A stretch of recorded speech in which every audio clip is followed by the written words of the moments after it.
From the heart of Statesboro and straight down the Blue Mile, this is the Blue Mile Breakdown, your weekly dive into Georgia Southern football. Now here's your host, Brendan Sapp, Hail Southern and GATA. Welcome in, everybody. This is the first Blue Mile Breakdown of 2026. I believe this is episode 11 of season 1. I have to go back and check. It's been so long. It's been a rough month for me since the last episode that I put out. I spent a few days in the hospital. They could not figure out what was wrong with me. Turns out it was a severe sinus infection. And I am still dealing with that. It's now moved more to my ears than my sinuses. But as you can hear, my voice is not 100%. I am still drinking Mint Majesty and honey. Trying to get through. I just felt like I needed to make this podcast because it's been so long. And so much has changed. So much has happened.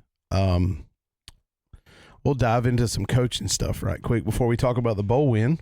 I know on the last episode we talked about Mike Mutz being hired as defensive coordinator. I am still excited about that hire. I think that was a fantastic hire.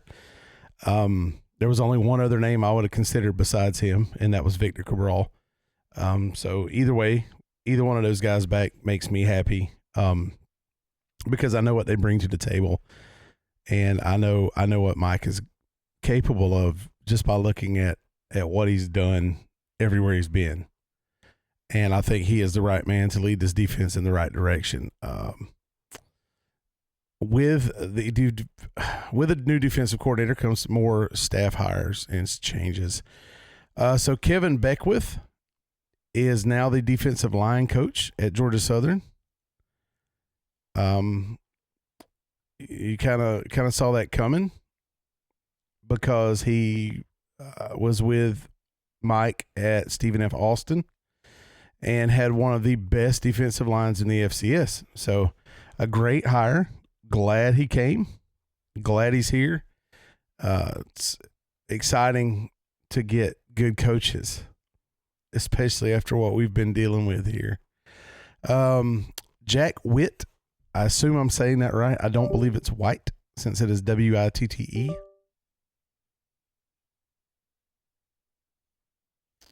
All right, my computer just decided it wanted to do some things, but it's back. He is your new linebacker coach at Georgia Southern, coming over from LSU. And before LSU, he was at Missouri and had one of the best linebacking corps in the nation. So another great hire.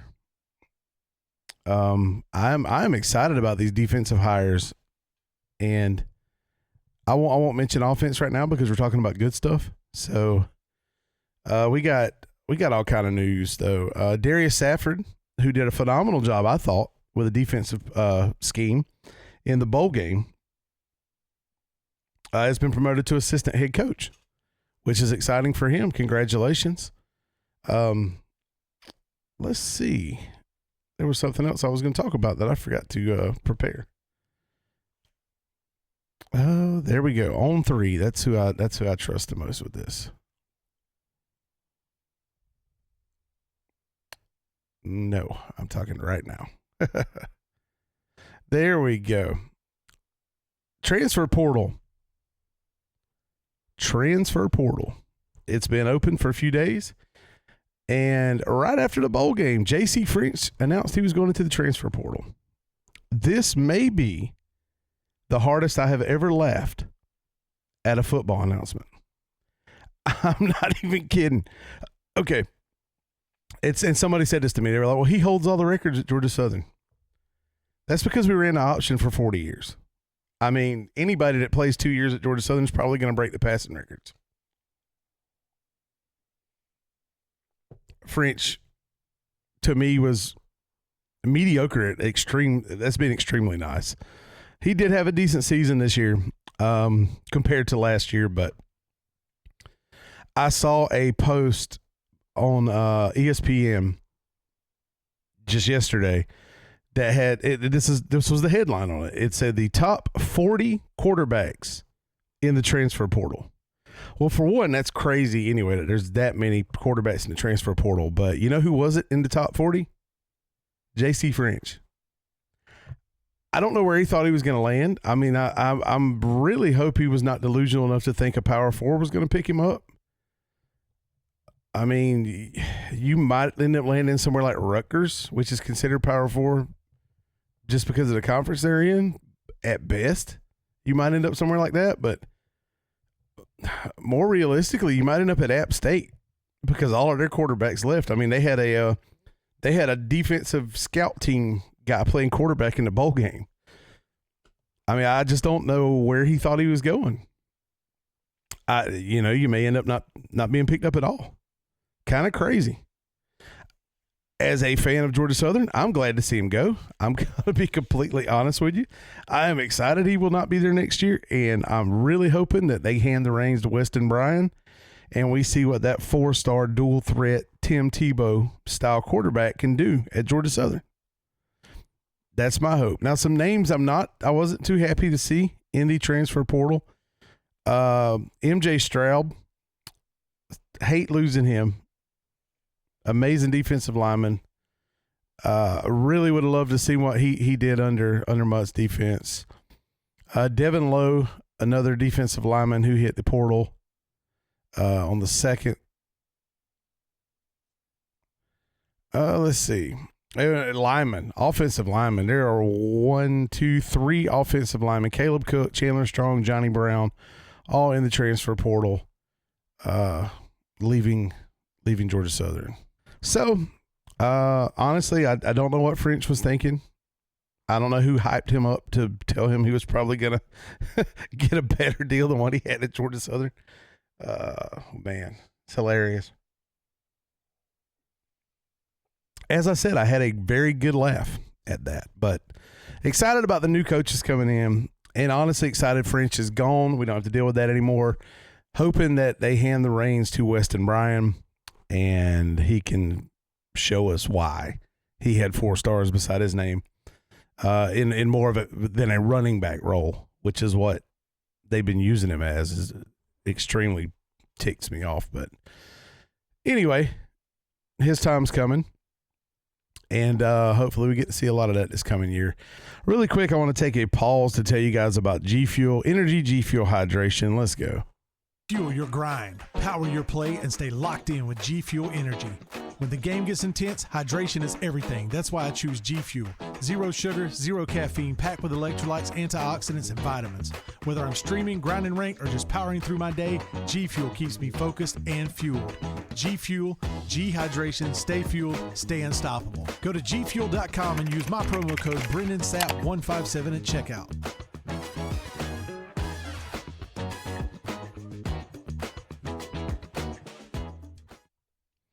All right, so let's talk about the bowl game. You know, Georgia Southern having to play a 5-7 App State in a bowl game because we could not find an opponent to play us in the J-Lab Birmingham Bowl, which still feels silly to me because it's not like it's a bad bowl. I mean, you just had Georgia Tech and Vanderbilt play there last year.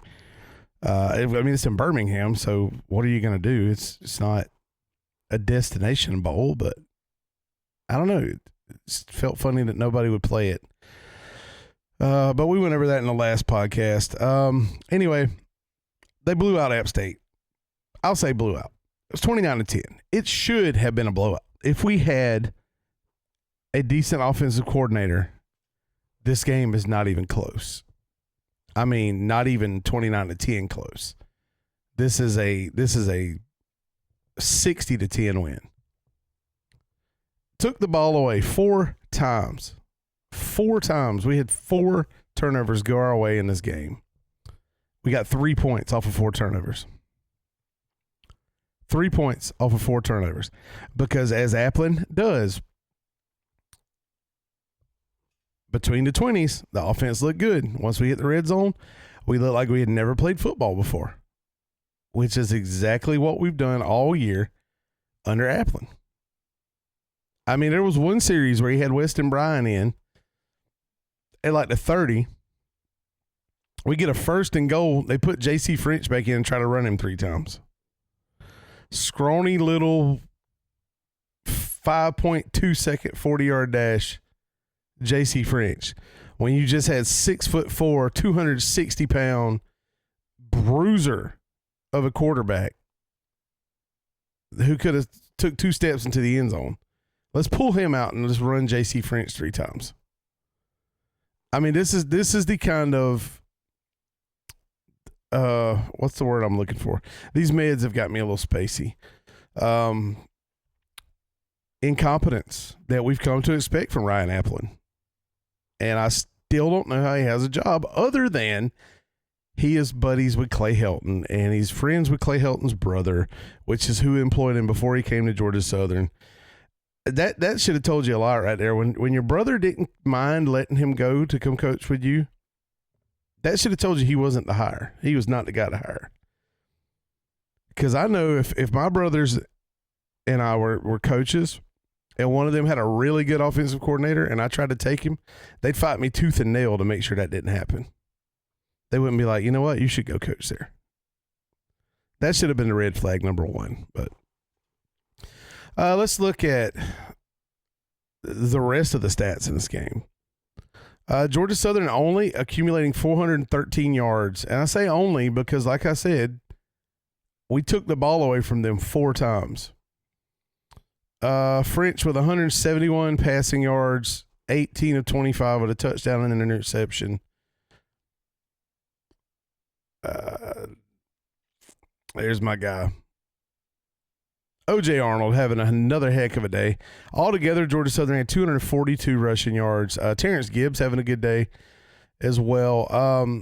But Arnold leading the way, 11 carries, 152 yards. And, you know, that put him over 1,000 for the season. So we ended up with a 1,000-yard rusher and a 1,000-yard receiver, which was awesome. Speaking of our 1,000-yard receiver, Camden Brown really quiet in the bowl game. Marcus Sanders Jr. led the receivers with 72 yards.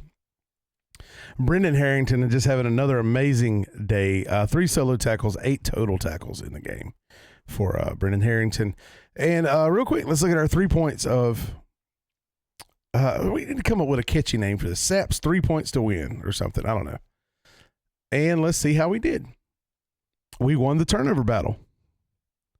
We had 4 turnovers that went our way. We forced 4 turnovers. There were 4 interceptions in the game. Phenomenal job by the defense. Penalties. We only had 4 penalties for 40 yards. That's not bad. It's not too bad. 3rd down efficiency, about where we've been all year. 5 of 11. So we're 50% on that. But, you know, when you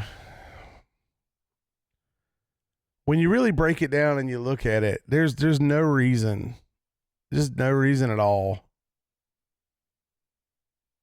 that this game should have been as close as it was. The first App State game, we beat them 25-23. That game shouldn't have been close. That game should not have been close. We should have averaged 50 points in that game too. And you sit there and you go, Sap, how can you say that, man? How can you say that's not good enough? We won. Yeah, we did. These kind of performances aren't going to win Sunbelt championships. You're not going to beat a JMU by taking the ball away 4 times and only getting 3 points off 4 turnovers. But, you know, I hope Weston Bryan can turn the offense around next year. We're losing O.J. Arnold. He's graduating. Losing Camden Brown. He's not going to be here. He's graduating. We're losing most of our offensive line through the transfer portal. So, you know, it's going to be a little rougher next year. Even though we're going to have a much better quarterback at the helm, as long as Clay Helton didn't let his son start. Ugh. We should, you know, if Weston Bryan is the quarterback, we're going to have a much, much better quarterback at the helm, but that is irrelevant if Applin's still making these stupid decisions like he made all year this year. You know, it doesn't matter. It doesn't matter who the quarterback is if the offensive coordinator is an idiot. And that's what we've got in Statesboro. Oh, I'm sorry, guys. I'm I am not feeling it today. I knew I had to get something out because it's been weeks. I have been fortunate enough to see some really good basketball being played, though. Robert Toombs, man. All their athletics are so impressive. I am so proud that my kids go there. I love it. Getting to watch the varsity girls basketball team, and the boys are phenomenal too. I'm not going to take anything from them, but I watch more of the girls games because my daughter's on the team. They are so exciting to watch. They swarm. Defense is relentless. They got some good girls there. I would tell you their leading scorer, she hit 1,000 points earlier this year. Amelia Mercer, kid is so fun to watch, man. She just from anywhere on the court. It's Caitlin Clark-esque. She could pull up at the logo and she's probably going to make it. And it's not going to touch the rim. It's not going to bounce around. It's going to go right through the net. So fun to watch. And like I said, this whole team's fun to watch, man. It really is. But so I've been taking in a lot of basketball in the last few weeks. Speaking of basketball, how about Georgia Southern's basketball? On a roll. Men's team, 9 straight wins, undefeated in the conference. I'm excited about that. I want to see every Georgia Southern sport do good, you know. I want to see all of the sports do good. So it excites me when basketball is doing good. Football 7-6, won a bowl game. Yeah. I mean, it's above 500, but it's not 12-1 or 13-0. So it is what it is. Excuse me. I don't know, man. It's awesome seeing some of the other sports do good. I'm ready for baseball season 2. It's right around the corner. It's a couple months away, and we'll be at Georgia Southern baseball games. The college football playoffs. Let's talk about that real quick. Winding down to the semifinals. Georgia, Ohio State, Alabama, and Texas Tech all eliminated from competition. Indiana, the sole first-round bye team to ever win a playoff game. Isn't that crazy? Texas Tech, Georgia, and Ohio State all lost. They all had first-round byes. Last year, the teams with the first-round byes went 0-4. So Indiana is literally the first team in the 12-team format to ever win after having a first-round bye. Oregon, of course, 23-0 over Texas Tech, showing that maybe the Big 12 didn't belong either. Since everybody wants to say James Madison and Tulane didn't belong, I guess we can say Texas Tech didn't belong either. Huh? I guess Ohio State didn't belong. They lost. That's you get on social media and that's all you see. Well, that team didn't even belong. I mean, it's 51-34. Oregon over James Madison. That's not really a blowout. That's a 17-point win. And now Oregon 23-0 over Texas Tech. That's a blowout. All I heard about was Texas Tech. They're terrible. They play in a weak conference. Very weak schedule. I guess Oklahoma didn't belong either because Alabama put them out. But Miami already taken out Texas A&M and Ohio State. They will have Ole Miss after Ole Miss got the win over Georgia. That was the best game I've seen in the playoffs so far. Honestly, the best game I've seen. Because Indiana rolled Alabama 38-3. That was just terrible. I don't think DeBoer is going to be at Alabama much longer. I think they're going to try to find a better coach. So Oregon and Indiana will square off in the Peach Bowl, Chick-fil-A Peach Bowl in Atlanta. And Ole Miss and Miami will face off in Arizona in the Verbo Fiesta Bowl. That will be January 8th for the Fiesta Bowl, January 9th for the Peach Bowl. Of course, both games are on ESPN at 7:30 because that's how ESPN makes all their money, and that's why we keep this crappy format. I'll be honest with you, I hope to see Ole Miss beat Miami, and I hope to see Oregon beat Indiana. I don't know that I'll see either one of those, but that's what I hope to see. I'd like to see an Ole Miss-Oregon national championship. Guys, real quick, I want to take a second to tell you about Gamer Advantage Eyewear. Take it away. Hi, Brendan Sapp here, better known in the streaming community as Brendan Sapp 157. I'm here today to talk to you about Gamer Advantage glasses. Before I discovered Gamer Advantage eyewear, gaming was taking a toll on my eyes. Long hours staring at a screen left me with constant eye fatigue, dry eyes, and restless nights. I was tired, frustrated, and frankly, losing my edge. But then I found Gamer Advantage. These glasses aren't just any gaming glasses, they're a game changer. With their state-of-the-art blue light technology, Gamer Advantage glasses filter out all the harmful blue light that's been keeping you up at night. No more eye strain, no more dry eyes, just clear vision and a great night's sleep. Now, I wake up refreshed, ready to take on any challenge, whether it's IRL or in the game. If you care about your eyes, whether you're a gamer, programmer, or anyone who spends time in front of a screen, I highly recommend Gamer Advantage eyewear. Protect your eyes, perform at your best. Gamer Advantage. See the game, save your eyes. Trinidad Chambliss is just an amazing story. This kid was not recruited by a D1 school at all, not even FCS. Played D2 football, won a national championship last year, transferred to Ole Miss, was expected to sit on the bench, got the nod as a starter a couple weeks into the season, and has put up Heisman numbers. And now has his team 2 wins away from a national championship coming out of the SEC. That's an amazing story to me. And if there's any high school kids watching me, I know a few do. If there's any high school kids watching, this is what I want you to take away from at every show I've ever done. This is what I would want you to take away. Never let the recruiting process make you feel like you're not good enough. So what? Georgia didn't come knocking on your door. Georgia Southern didn't even come knocking on your door. West Georgia didn't come knocking on your door. But you got an offer to go play at a D2 school in Mississippi. Take it. Take that offer. Go play. Because you know you can transfer after a year. Go make a name for yourself. Go pile up some stats. Didn't move to a bigger school. That's what Trinidad did. You don't have to move to a bigger school. I mean, honestly, you're playing college football or baseball or basketball or softball or soccer or whatever you're playing.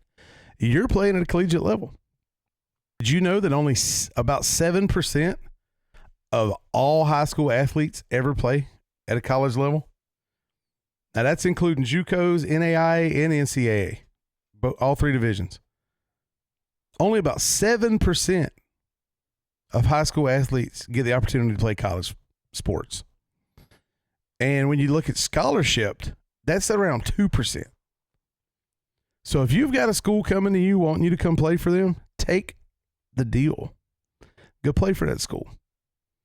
Don't let idiots around you cheat you out of your future by trying to convince you that if it's not UGA, turn them down. Or if it's not Georgia Tech, turn them down. Oh, that ain't Alabama. Don't go there. Because I can guarantee you 9 times out of 9, that salty moron telling you not to take the scholarship couldn't have made it out of junior high school with sports. Probably hasn't played football since he was playing in his rec league when he was in 5th grade. So let Unc and whoever else wants to tell you not to take those deals, let them take a hike, man.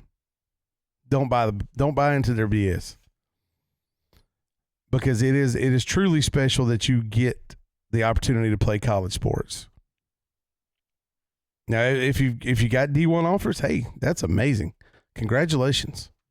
But if you don't have D1 offers and you still have offers, that's awesome too.